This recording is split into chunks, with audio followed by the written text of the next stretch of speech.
and not make the announcement at 8:58. So I was like, huh? So, you know what I mean? I kind of already thought, because she also said it's over as you know it.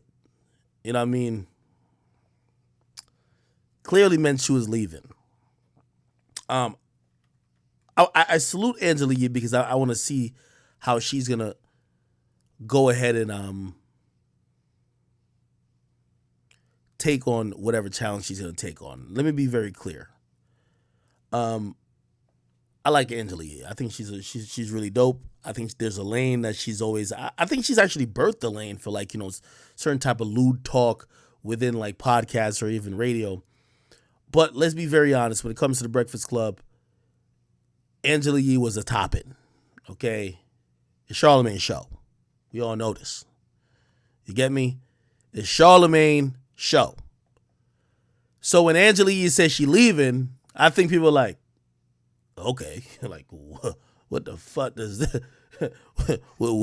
like, you know the funny thing is when niggas found out this morning, because she did a whole they did a whole thing on the Breakfast Club explaining it.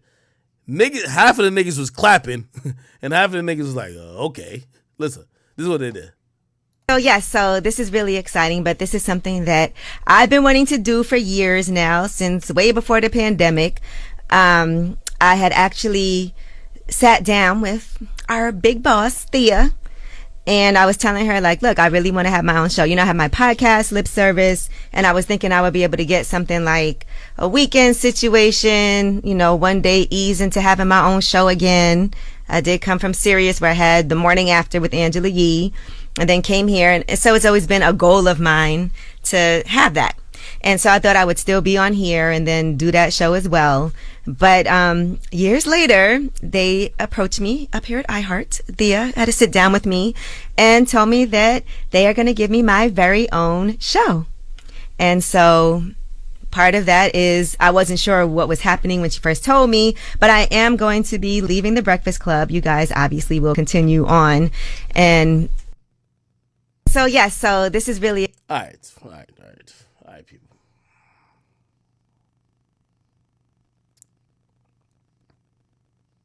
Can I be real? Let me tell you this, man. This is me talking. I personally believe radio is finished. And radio is finished because the woke movement killed it. Any edgy content got to be on podcasts these days. I think Charlamagne realized that at a certain point, and I think Charlamagne pivoted. He pivoted straight to mental health. I had a good conversation with Charlamagne not too long ago, and I remember he said something to me which was it was so true. He said, Act, they tried to cancel me for what they made me famous for. Those type of jokes, those type of whatever, they then rebranded later as you bullying them. But they loved it in the moment. They put me on the fucking cover of a magazine and said the hip hop Howard Stern. But times change. This woke movement right now has completely made radio pussy. Like there's no radio station that's relevant. None. Let's be honest. And Charlamagne's the last radio superstar. Let's be honest. But even he, because he has a lot of other ventures outside, he can't wild out too crazy. He probably could do more on a podcast or something like that. Basically, what I'm trying to say is that when I think about that, about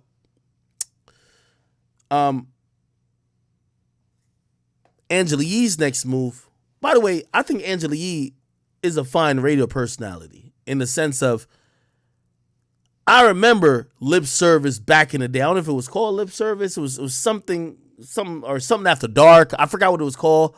But that shit used to be spicy. It was very it felt like you couldn't get that anywhere else. It was on Sirius at the time. That's when the Gucci Man shit happened. It felt like conversations you couldn't get nowhere else. I'm telling you this as a fact. Radio is completely pussy now. What the fuck is Angela Yee about to do? Everything that Wendy Williams used to do on radio, By the way, Wendy got out of radio at the perfect time too. Even Wendy about to come to podcast.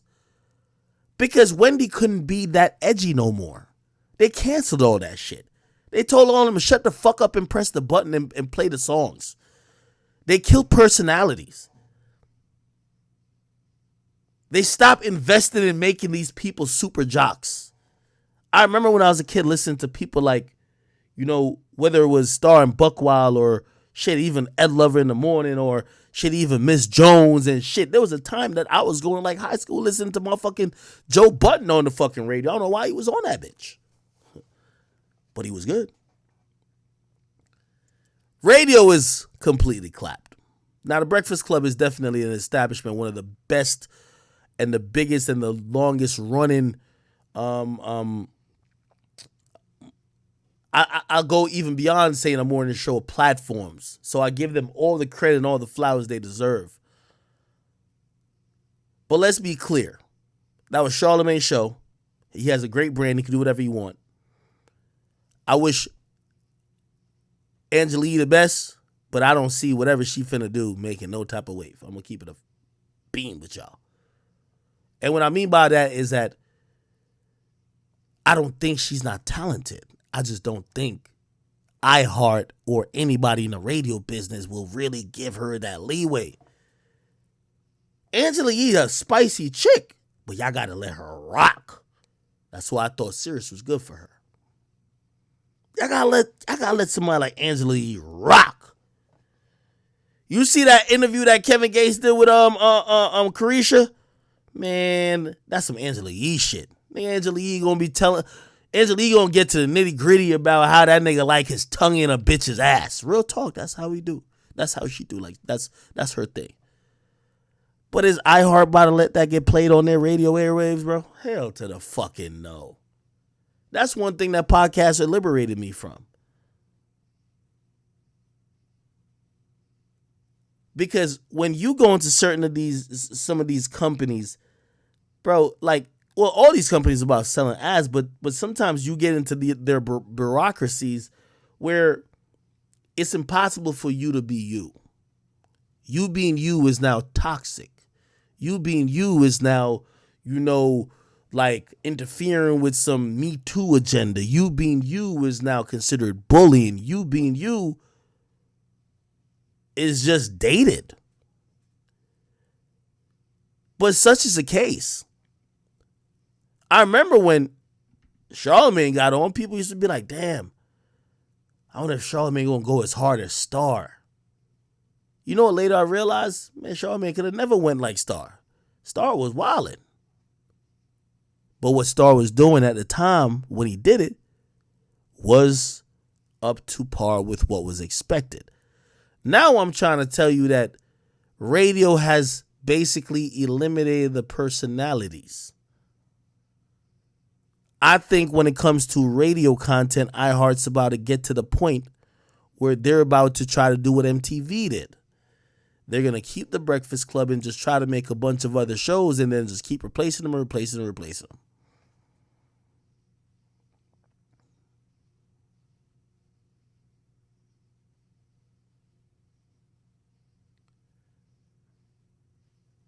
These days, if somebody about to do an interview,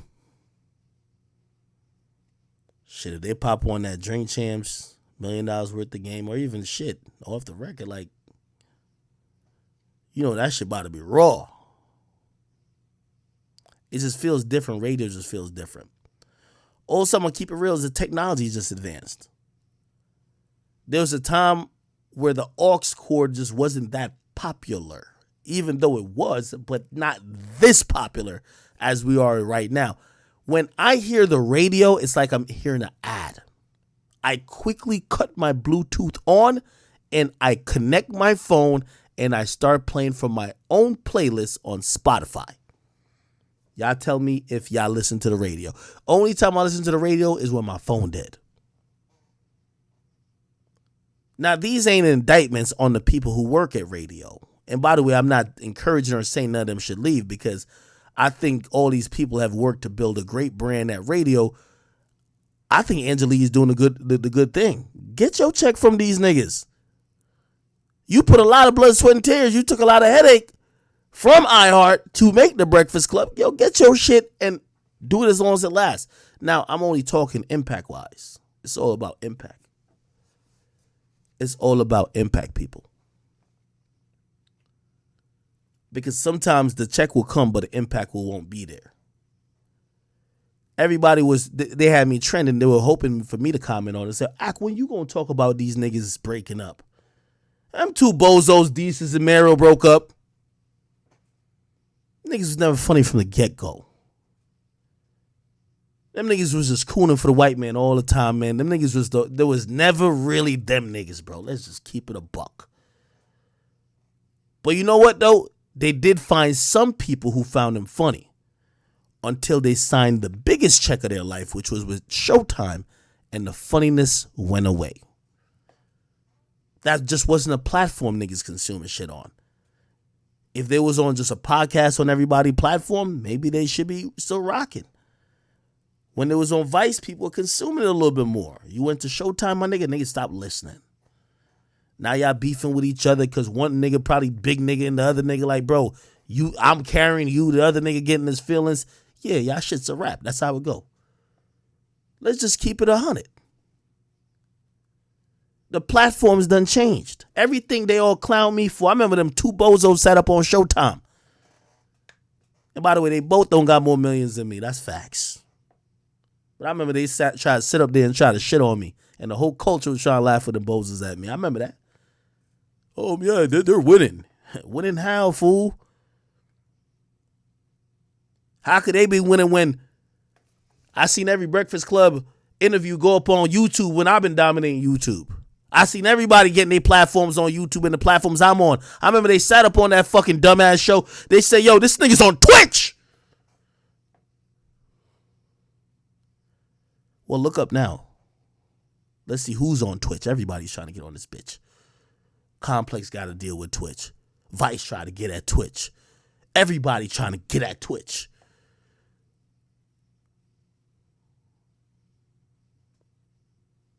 But that's why I ain't gloat too much when y'all niggas got canceled or whatever the fuck happened. Because today for y'all, tomorrow for me. You never know. I try to remain progressive. I try to remain passionate. I try to pick the influence over the money. And I try to make sure that I'm trying to be for tomorrow, not for the check for today. I've passed on a lot of shit. When I used to come up, I used to think that my end goal was to be on a Breakfast Club show. Once I started getting popping around 2017, I knew I could never fill in a seat at the Breakfast Club. And I just didn't see radio making another moment like that. So I said, maybe I'm going to end up on some digital radio shit. Maybe Beats One or something. Keep in mind, and this is one thing, you know, I don't know why I think this is a shot at my nigga Charmaine, because I think he's always been progressive. He just know how to get the bag too.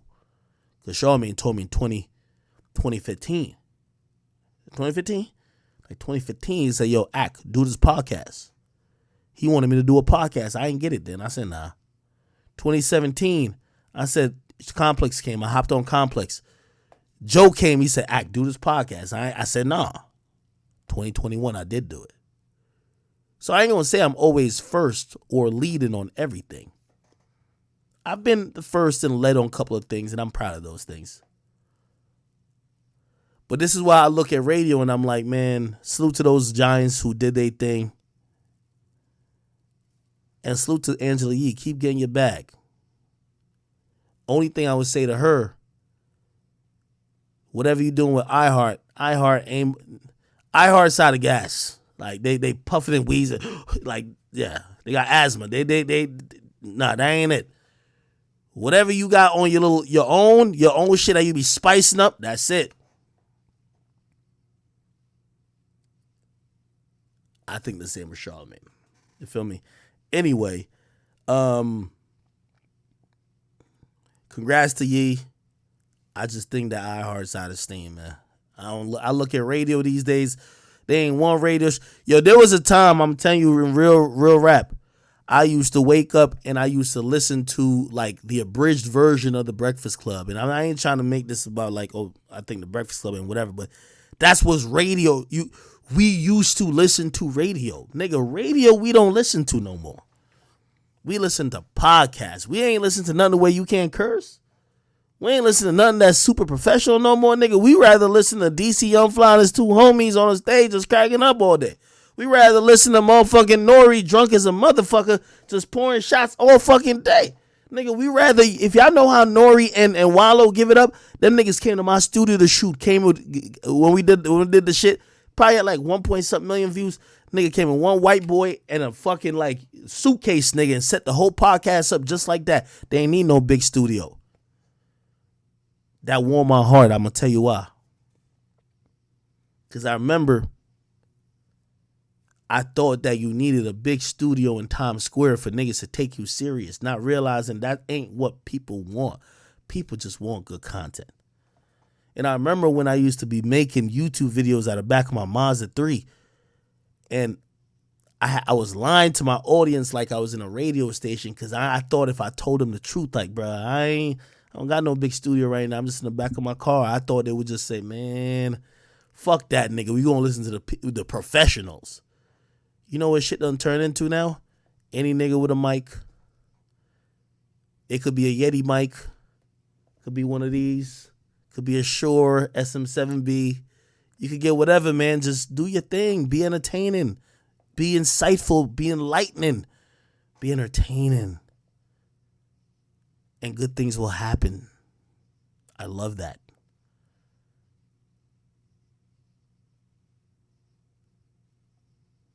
Radio is dead. Podcasts lives. And podcasts at some point will need to pivot because it's getting really saturated too. I don't sit here and celebrate none of that, but I also look and I said, let me tell you this. That's what I always tell, when I did a deal with Spotify, I told them, I said, man, even though I do think podcasts are now in the future a bit, I said, I'm not doing this deal if I can't keep making my YouTube videos. Yeah, my little YouTube videos where I put my gifts together and I just get my jokes off. If I can't do that, I don't want the Spotify deal. If I can't get on Twitch and talk to my niggas, because that's how I work shit out. Some of my best moments, my most iconic moments, my most viral moments. Some of the shit that I'm looking on Twitter yesterday, I'm like, yo, y'all got this shit trending? Some random shit, just who knows? It's a rant. Fuck it. I said, if I can't do this, I don't want to do the podcast. I'm not no bozo like them motherfuckers, Desus and Mero.